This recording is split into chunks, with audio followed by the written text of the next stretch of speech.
place where he grew up, until he died at Ekeli, 80 years old, surrounded by his works.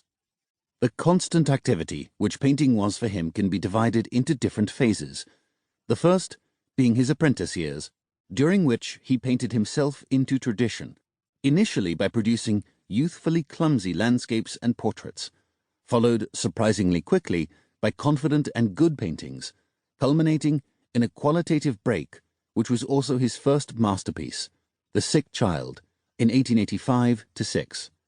He was 22 years old. The second was the period up to 1892, when he painted in many styles and was clearly searching for a way to give expression to what he had within him. The canvases from this period include everything from realistic harbour motifs to classically impressionist street scenes. The third phase is the one we think of as Munchian. This is when he painted Melancholy, Vampire, The Scream, Evening on Karl Johan Street, Death in the Sick Room, Puberty, Anxiety, Madonna, Jealousy. The fourth phase began around the turn of the century, when he abandoned symbolist language and thinking and took his, by then distinctive style and method, into something else, less literary and more painterly, even as he returned to painting earlier motifs at regular intervals up until his death in 1944. Of course, there are no walls between these phases. Throughout his career, for example, he painted full-length portraits that are hardly affected by developments in the rest of his work, and he continually painted self-portraits up until the end, which belong among his best works. The long final phase itself contained a number of periods which it is possible to delimit, such as the vitalistic period, when he painted naked men and bathers, horses and labourers, or the monumental period, when he worked on various public art commissions, of which the mural The Sun in the Assembly Hall of Oslo University remains a high point. To divide an artist's productive life into phases is a way of handling it, and this feels especially important in Munch's case, since the works he is now remembered for are almost exclusively paintings dating to a particular period, numbering some 10 to 15 paintings out of a total production of more than 1,700, so familiar by now that they have become emblems of themselves, and therefore almost impossible to see as anything other than that. The style refers to Munch, and Munchian refers to the style, in a circular movement that closes the paintings off to the viewer, shutting us out.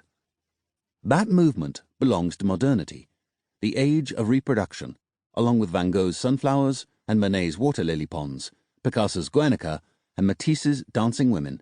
Munch's The Scream is perhaps the most iconic image of our time. This means that the picture has invariably already been seen, so it is no longer possible to see it as if for the first time. And since so much of what Munch invested in this painting had to do precisely with alienation, with seeing the world as if for the first time by creating a distance of non-familiarity, it is clear that The Scream is in a sense ruined for us as a work of art. But Munch as an artist is not ruined. His production was so huge and so little of it has been exhibited that it is still possible to approach his pictures with fresh eyes.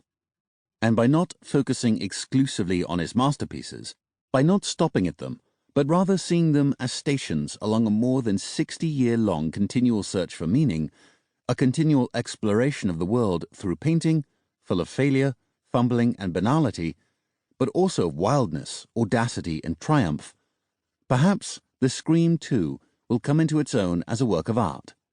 That is to say, be seen as something oscillating between the ridiculous and the fantastic, between the perfected and the unfinished, the beautiful and the ugly, painted in a small town on the world's periphery, at the junction between the old and the new, at the very dawn of the era which would become our own.